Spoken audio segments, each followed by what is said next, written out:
I'm back here at Keef the Beef, a local born and bred steakhouse specializing in Peter Luger style steak, located in this beautiful bungalow at Rochester, in search of the best birthday meal?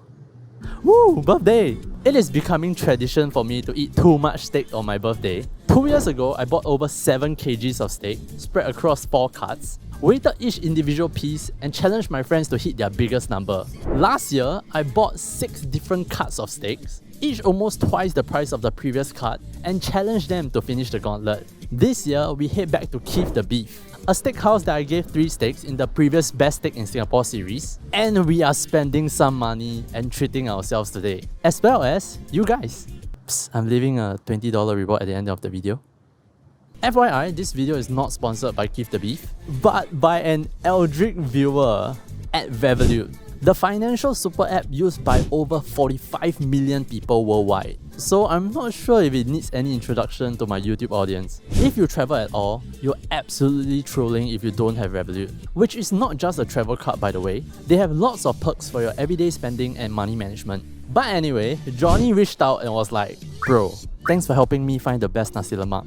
You know, if there's anything I can do to help, all you gotta do is ask." And I was like, my birthday is coming up soon?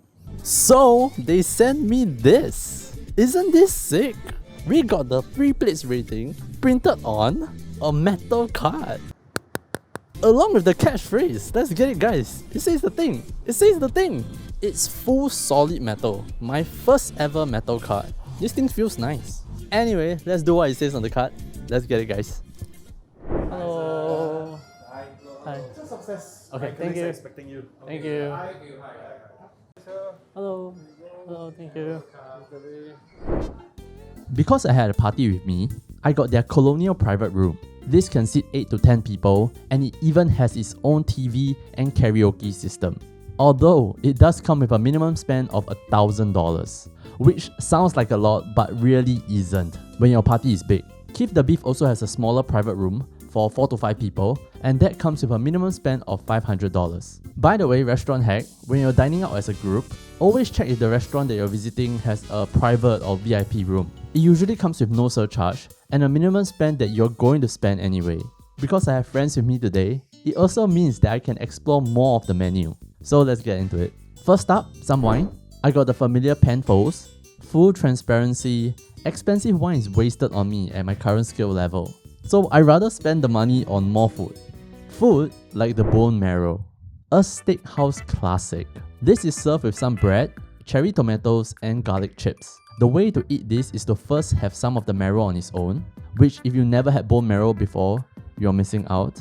It's so rich, gelatinous and flavorful.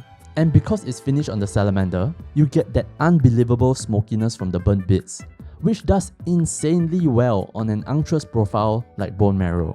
You can also choose to lighten the bite with some bread or switch it up with some garlic chips. After you have cleaned up the bone, if you're up to it, you can order a whiskey shot to do a bone marrow waterfall. This is where you stick the thinner side of the bone in your mouth and pour the whiskey down the bone, washing everything that's left down into your throat. Absolutely barbaric. I loved it. Although, you probably waste some whiskey, so keep some napkins within reach. Again, it's one of those things that if you're more experienced with unhinging your jaw, you'll do better at. It was at this point that the complimentary focaccia arrived, and I didn't manage to video it. So I'm gonna need you to imagine it with me now.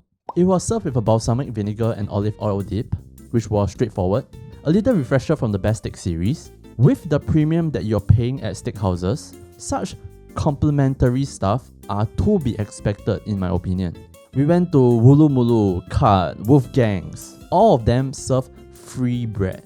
But if you're at Keef the Beef, don't touch the bread until later. We also got the thick cut bacon. I can tell it's well executed and everything, but telling me there's bacon and then making it sweet like char siu hurts my feelings. I still like them fatty and salty. And that was it for the appetizers. So now, on to one of my biggest regrets in the Best Steak series. The sides. Steakhouses are known to have some banger sides, but in my youthful naivety, I stuck to ordering just the steak for fairness. So silly. Well, I'm older now, so I ordered half of what was on the menu. Starting with the mac and cheese.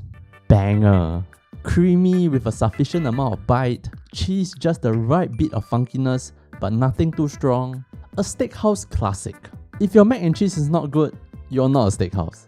Another steakhouse classic would be the cream spinach, but at Keef the Beef, they do cream broccoli with bacon bits instead. Same outcome. Cream anything is always gonna be satisfying.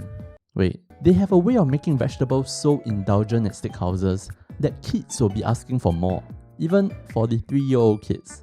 The Keef salad was surprisingly aggressive. I believe there was celery and green peppercorn in it, which, while it does very well in contrasting the rich flavors in a steakhouse, might be a bit too grassy for some people, I imagine. Lastly, I got their hand-cut fries, which was great. Honestly made just a good all-around chip.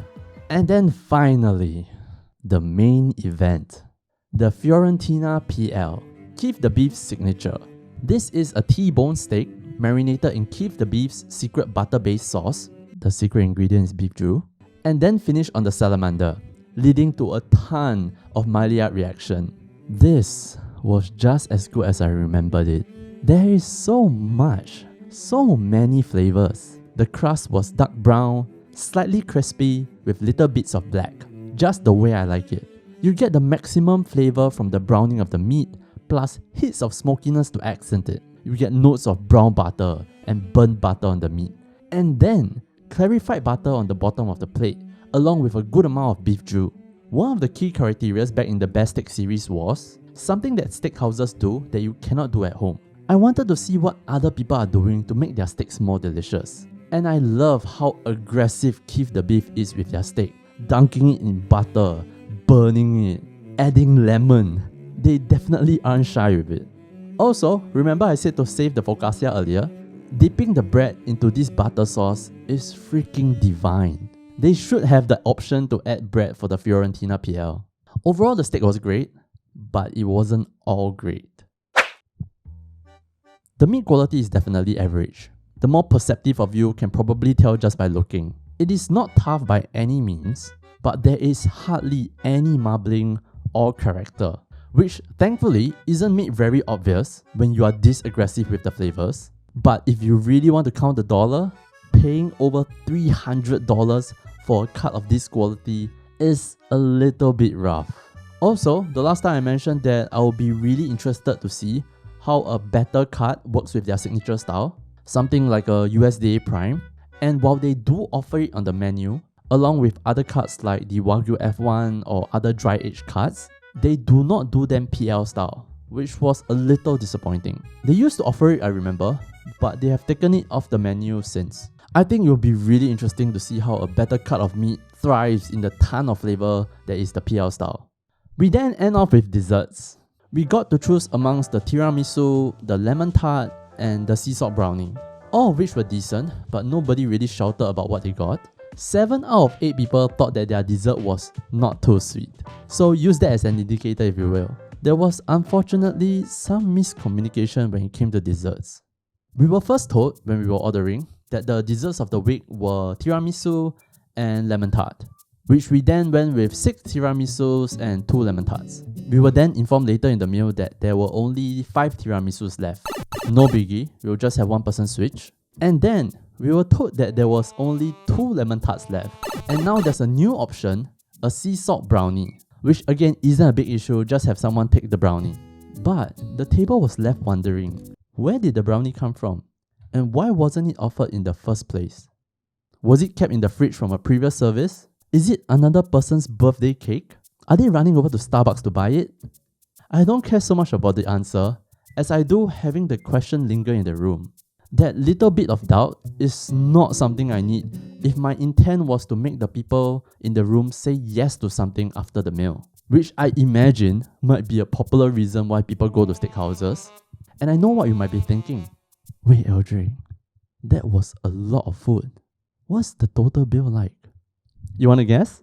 Let's just say that according to my monthly budget that I have set up in my Revolut app, it leaves me about $50 for meals for the rest of the month. I really need to stick to the budget since the next series is coming up. And I'm not even close to the savings target.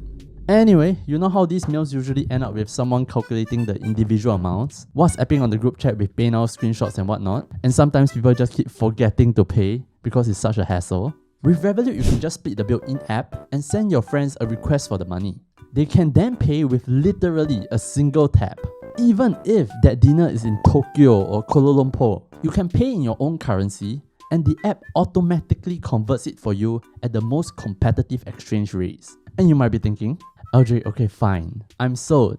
How much is it gonna cost me? Most of the stuff that I mentioned already come with their free standard plan. But if you have more sophisticated financial needs, then do check out their paid plans. Anyway, ready with your guess? The total bill came up to $1,336.88, which breaks down to $167.11 per person. Is it worth it? Yes. A steakhouse is more of a hospitality experience than it is a culinary one. The service was great, the furnishing was beautiful, and the overall atmosphere was fancy yet comfortable. I especially like the soundproofing in the private room. It allows you to have a great time, whether you intend to go for karaoke or say things that need to stay in a circle of trust. All that is not to say that the food isn't important. Their steak is as interesting as it is delicious. If you want a steak that is different from the norm, especially if you're already capable of making decent steaks at home, I would recommend Keef the Beef. I explored as much as the menu as I could for you guys, so order what you think you like. Anyway, that's all I have for you guys this time. As a thank you for spending my birthday with me, if you download the Revolut app via the link in the description, you get a $20 cashback. Sign up now and go get yourself a nice plate of pasta or even a pint of craft beer. Thank you all for watching. I'll see you in the next video. Bye!